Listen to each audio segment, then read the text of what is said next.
de Zampa, me han invitado a participar de este tercer seminario internacional, Los MARC y la mediación. Quiero felicitarlos por la creación de este seminario y les agradezco muy especialmente la invitación. Espero, en estos pocos minutos, poder transmitirles una visión obligadamente parcial del estado de las investigaciones que estamos desarrollando en el seminario permanente de investigación sobre teoría del conflicto que coordino en el Instituto de Investigaciones Jurídicas y Sociales Ambrosio Gioja de la Universidad de Buenos Aires, con sede en la Facultad de Derecho de esa universidad. Este seminario, cuya creación impulsé en septiembre de 2009, en homenaje a quien fuera mi maestro y amigo, el profesor Remo Entelman, ha producido importantes logros en cumplimiento de las indagaciones sobre un objeto, el conflicto. El otro, referido a la investigación, estructuración y desarrollo de un sistema de análisis y gestión estratégica de conflictos que incluye aquel objeto y que expresa mi tópica en el marco de un nuevo campo científico que es la conflictología. Es desde esta óptica que trataré de abordar los dos ejes de este seminario. Primero, ¿qué hemos aprendido? Puestos a revisar la teoría del conflicto, advertimos una primera dificultad. Carecíamos de criterios para la determinación de quiénes deben ser considerados actores del conflicto y quiénes deben ser considerados terceros en la relación conflictiva. Esta dificultad se manifestó claramente cuando tomé la decisión de modificar las estrategias de enseñanza en la carrera de grado después del fallecimiento de Entelman, especialmente con la exigencia de análisis de conflictos concretos, reales o creados específicamente a los fines de la enseñanza, con diversas técnicas como ejercicios de rol, interpretación de textos o simulaciones de hechos, con la modalidad de talleres de aplicación práctica de la teoría. Sorpresivamente, la mayoría de los ejercicios prácticos denunciaban errores en la determinación de los actores, con una consecuencia tan obvia como fatal. Si no se determina correctamente quiénes son los actores del conflicto, todo el análisis posterior quedará ineludiblemente equivocado. Para superar esta dificultad, hubo que reinterpretar la propia estática del conflicto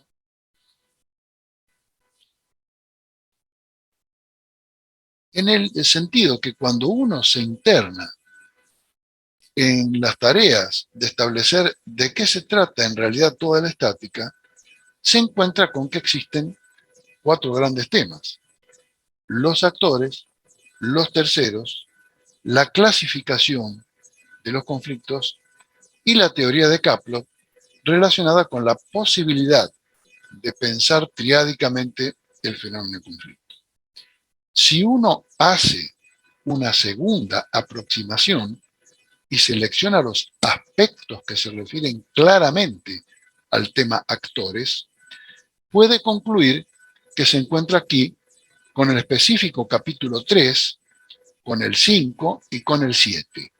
Es decir, la descripción de los actores, la descripción y categorización de los objetivos o metas que cada uno de ellos persigue y los recursos de poder con que cada uno persigue la obtención de su meta u objetivo. El resto de los capítulos no aporta criterios que ayuden a la determinación porque el capítulo 4, dedicado a la conciencia de los actores, está más relacionada con la operatividad del conflicto. El capítulo 6 está destinado a la distinción entre tipos de conflictos, a las posibilidades de abordaje de cada uno de ellos mediante los métodos y a los diferentes tipos de cálculos que realizarán los actores a la hora de utilizar sus recursos. El 8, dado que la cuestión de los terceros cobra mayor relevancia en punto a explicar cómo pueden estos implotar en el conflicto y cómo se explica esta implosión sin violar el principio de bipolaridad que ya se sucede con los elementos de la teoría de las colisiones en las tríadas, como los capítulos 1, dedicado a la introducción a las tríadas, y 5, tríadas organizacionales, que han sido incorporados para enfatizar la idea de que la interacción social es fundamentalmente triangular en lugar de lineal.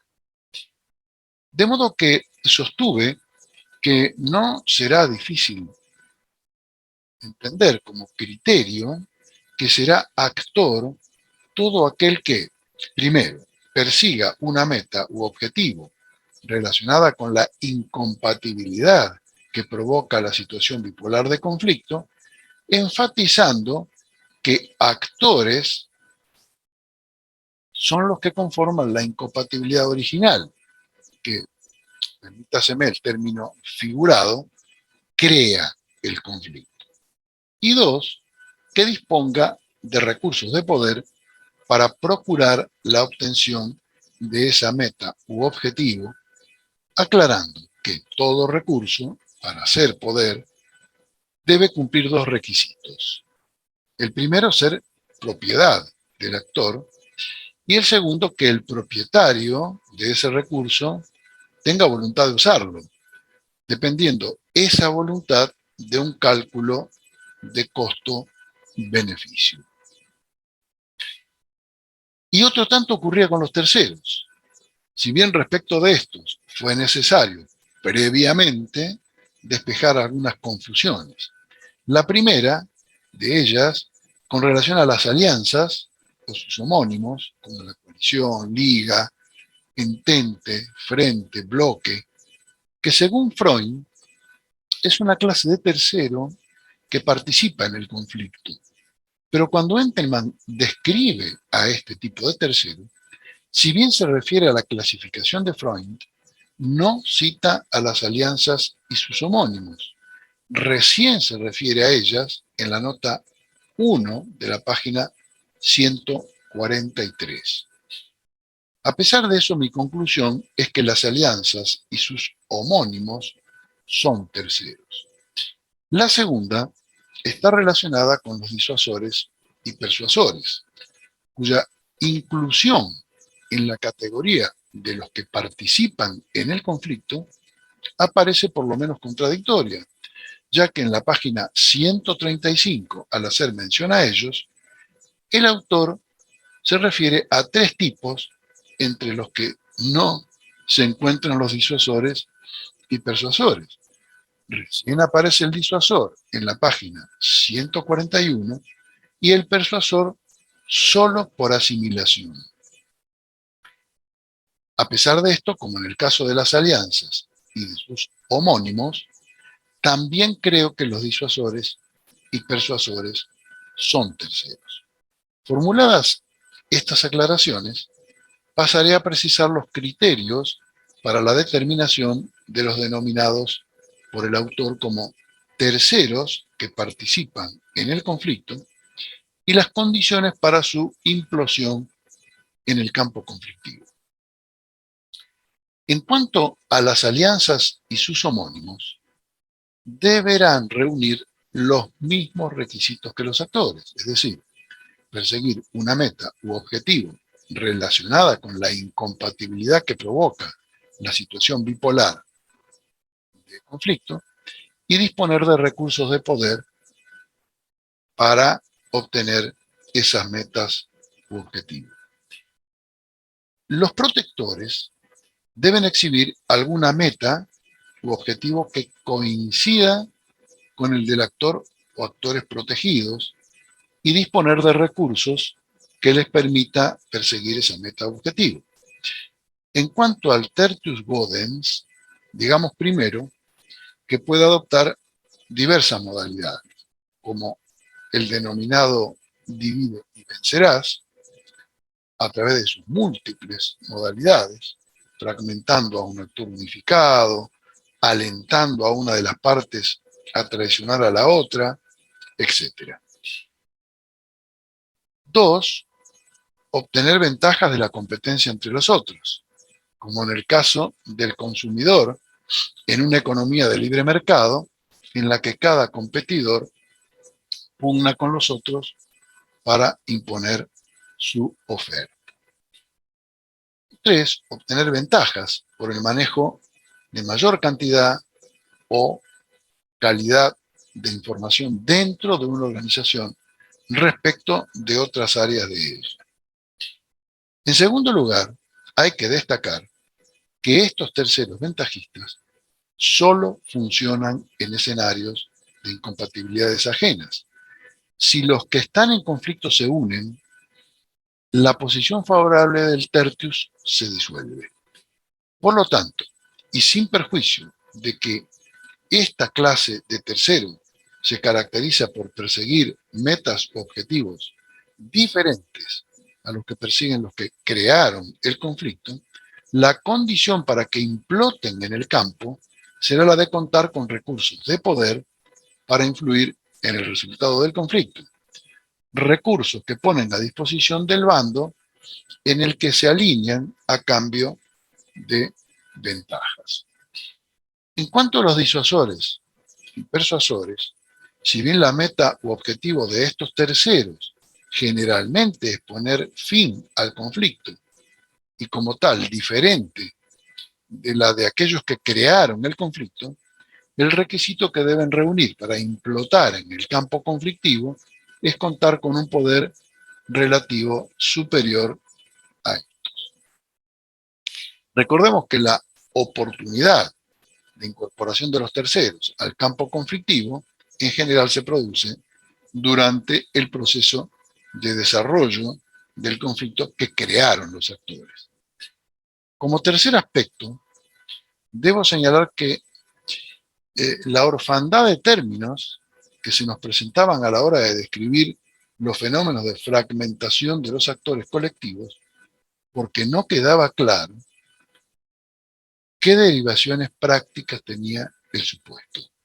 Cuando comenzamos a profundizar en la cuestión, terminamos revisando la tipología misma de los actores, pero al tratar la tipología aparecieron un problema, carencias, una necesidad y una duda crucial. El problema se presentaba con la afirmación del autor en el capítulo 3, página 77, a donde comienza diciendo: al categorizar el conflicto como una relación social, en el sentido de Max Weber, quedó dicho ya que sus actores son seres humanos. Porque esta afirmación, literalmente tomada, conduce inexorablemente a descartar como actores a todos aquellos que no sean seres humanos, es decir, aquellos a quienes el lenguaje de las ciencias jurídicas denominamos personas jurídicas o de existencia ideal. Pero en el segundo párrafo de esa misma página se presenta en términos del propio actor la primera e indispensable clasificación del universo de los actores, que dice, nos conduce a distinguirlos en dos grandes grupos, actores individuales y actores plurales o colectivos. Y más adelante, al final de la página 78, se pregunta el autor, ¿quiénes son los actores entre un conflicto entre estados? Era no distinguir entre actores colectivos de hecho y de derecho, razón por la cual propuse incorporar esa diferencia. La segunda carencia consistía en que ya en el año 2002, con los movimientos de las cacerolas que reclamaban en la puerta de los bancos la devolución de los depósitos retenidos por disposición del entonces Poder Ejecutivo Nacional, veníamos observando la aparición de grupos que aparecían espontáneamente y que conflictuaban sin ningún tipo de organización ni de liderazgo, lo que hacía sumamente problemático tanto su prevención como su abordaje y su tratamiento. Este fenómeno lo observamos después en España con los denominados indignados con corbata primero y sin corbata después, y en Francia con los grupos de implosión espontánea. Si bien Entelman, en el apartado primero de la página 78, hace mención a un grupo de personas sin relación alguna entre ellas, que se trata de una simple pluralidad de individuos independientes, hace mención a que tampoco tienen una organización determinada. Pero yo no acordaba con él cuando se refería a la pluralidad como ese actor colectivo.